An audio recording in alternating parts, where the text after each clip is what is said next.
No, no, no, no.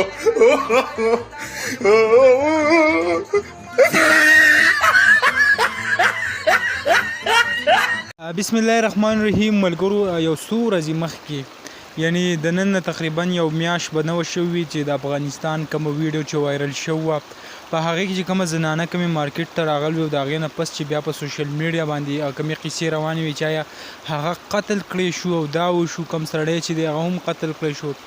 خیر هغه که هر څه شوي دي خو نن سبا دا ویډیو هغه هم په ټیک ټاک باندې ډېره زیات هغه چلیږي چې په کم کې یو زنانه هغه یو دکان ته ورغلی وي، دکاندار چې وي هغه ولاړ وي او داسې د سبزۍ یا د څه ګودام لاندې دی چې هغې ته ورواړی او بیا پسې هغه وروستو ورواوړي.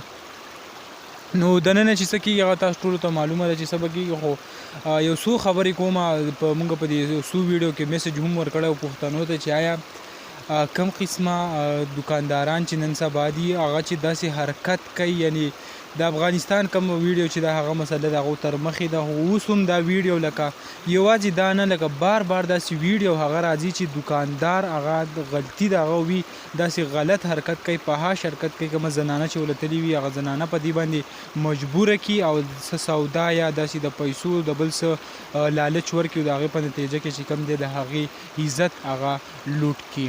نو ډېر زیات یو شرمناک خبره ده. که موږ هم ګورو بل زموږ د پښتنو غټه غلطي دا ده چې نن سبا چې کومې زنانه دي یعنی زنانه چې بازار ته ځي، اسپتال ته ځي، چېرته هم ځي، شاپینګ له ځي. نن سبا که د اختر ورځې دي نو که شاپینګ له تاسو وګورئ په بازارونو کې نو شاپینګ له به روانئ د هغه سره به د کور سړی، ورور، پلار، خاوند څه نه وي، یوازې به راوتي وي. نو چې هلته بیا لاړو دکاندار چې کوم دی هغه داسې ویډیو بیا ریکارډ کړي نو هغه بیا چې کوم دی د شرم نه یو ډکه خبره وي.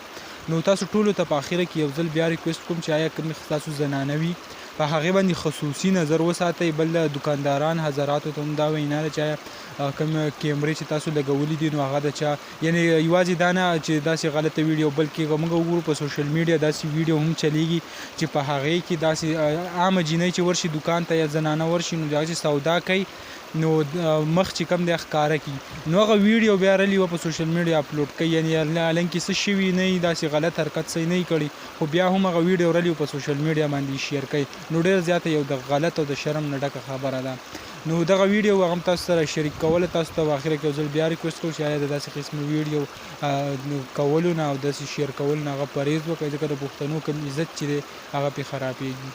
نو امید لرم ویډیو مو خوښه شوي، که ویډیو مو خوښه شوي ویډیو لایک کړئ او که زموږ په چینل نوي یې چینل سبسکرایب کړئ د داسې نورو ویډیوګانو لپاره.